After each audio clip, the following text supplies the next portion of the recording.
We're heading deep into the remote mountains of Uttarakhand, India, for a story that's, well, it's pretty terrifying. It's about what happens when a modern city guy's skepticism runs headlong into a village's ancient and apparently deadly folklore. This is the story of a man named Gaurav, and it's a chilling look at what can happen when you just refuse to listen to the warnings. So the story really starts with this one simple sentence. In a mountain village, you have to be very careful. That's the warning Gaurav's friend, Manish, gives him. And it's so simple, right? But it's just loaded with this unspoken dread. You can feel it. See, for Manish, this isn't just advice. It's a fundamental rule for survival. But for Gaurav? Nah. To him, it's just a bit of harmless local superstition. Okay, so let's get into the main rule of this place. The village has this one, single, completely non-negotiable rule. Once the clock hits 7 p.m., everybody is inside. No exceptions. Now, for Gaurav, who's used to city life where the night doesn't even start until 10, this is just bizarre. It makes no sense. But for the people who live there, this isn't about being old-fashioned. It's about life and death. And this is really where the two worlds collide, right? You've got Gaurav on one side, with his city logic. He's like, come on, we come home at midnight in the city and nothing happens. Totally rational. But then you have the village belief embodied by Manisha's mother. She's absolutely convinced that after 7 p.m., some force can literally follow you home. It's this incredible clash between modern skepticism and a deep, ancient fear. And look, this isn't just some casual, be careful thing. This belief is baked into their daily life, into their rituals. When Gaurav and Manish first arrive, Manisha's mom is right there waiting for them with an arti, a ritual with fire. Why? Because she truly believes that this sacred flame is the only thing that can cut the cord to any evil spirits that might have hitched a ride home with them. It's pretty fascinating, actually. It shows you how people create real physical actions to deal with these intangible fears. For her, doing this is as practical as us locking our front door at night. So a few days go by, and you can just imagine Gaurav getting more and more restless. He's bored, he's cooped up, and all these spooky stories are starting to get on his nerves. For someone with his mindset, having to bow to what he sees as just superstition, it's becoming unbearable. He convinces himself it's all just an over-the-top local legend. And that's when he decides to do the one thing, the only thing, he was told never, ever to do. He's gonna go for a walk after 7 p.m. But before he just strolls out the door, his curiosity gets the best of him. He finds Manisha's younger brother, Rahul, and asks him a simple, direct question.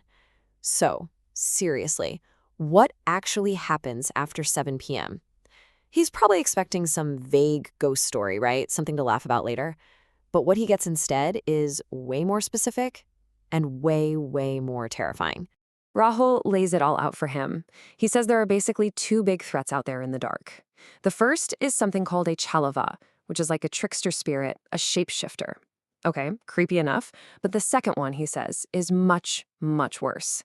It's the Bhoot ki Barat, the ghostly wedding procession. And Rahul's warning is crystal clear. If that procession sees you, they take you with them, and you are never seen again. So what does Gaurav do? He scoffs, of course. He laughs it off. So later that night, around 10 o'clock, he slips out of the house. And in this perfect, almost symbolic act of modern skepticism, he pulls out his phone and hits record. He's going to use technology to debunk their tradition. He wants hard proof, video proof that nothing happens after dark so he can show these villagers how baseless their fears are. Yeah, the knight had other plans. And almost immediately, his rational world starts to fall apart. First, he hears the sound of a massive, roaring waterfall. But there's no waterfall. There's not even a river nearby. Then this sharp, piercing whisper just drills into his ears. A second later, he sees a dog up ahead on the path. But as he gets closer, poof, it just vanishes right into thin air. And you can just feel his confidence starting to crack. Okay, at this point, he's terrified. He spins around to head back. But then he hears it. Footsteps behind him, and then a tap on his shoulder. He whips around and he sees just a normal-looking guy. And for a split second, you can imagine this wave of relief washing over him. Another person, a friendly face in all this oppressive darkness.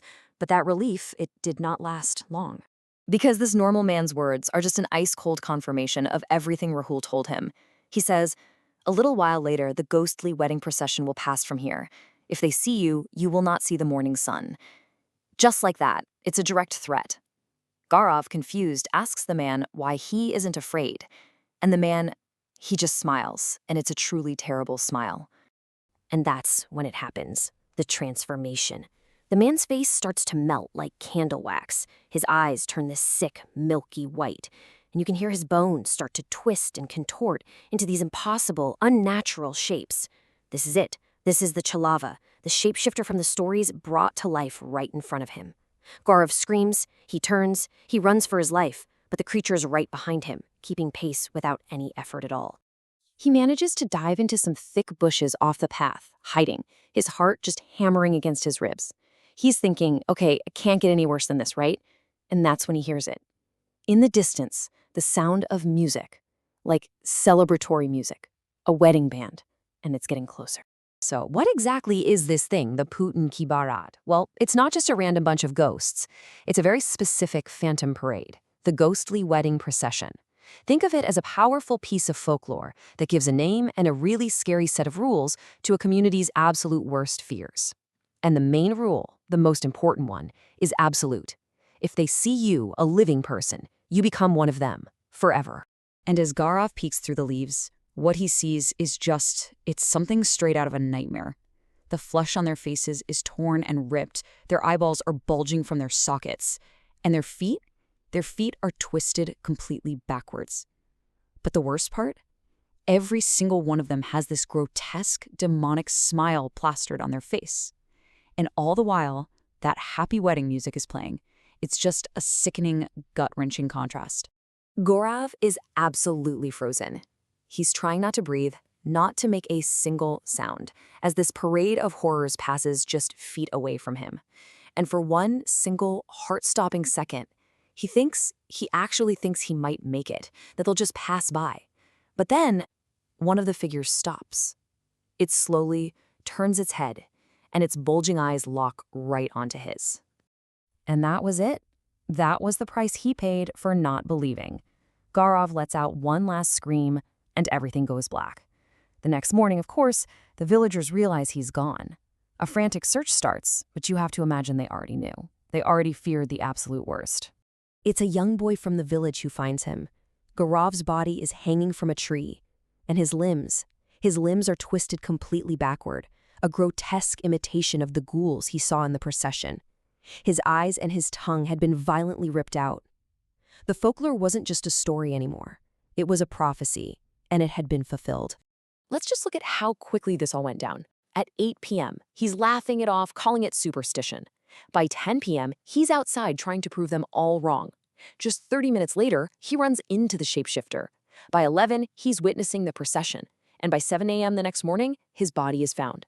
In just a few short hours, he went from confident skeptic to a victim of the very thing he refused to even entertain. His need for proof led him directly to this horrifying end. But here's the final, just absolutely chilling detail. When they took his body down, his friend Manish found Gaurav's phone in his pocket. It was still recording. Remember, he started that recording to get proof that nothing was out there. The video file? Just blackness. But the audio? Oh, the audio captured everything. You could hear the whispers, his own frantic breathing, and his final, blood-curdling screams. So, what are we supposed to make of a story like this? Is it just a cautionary tale, a brutal lesson about why you should respect local beliefs, even if you don't understand them? Or did Gaurav's phone actually record the final moments of a man who stumbled into a very real world that operates under a completely different and terrifying set of rules? It really makes you wonder about the limits of what we think we know and what might actually be waiting for us in the darkness, just beyond our sight.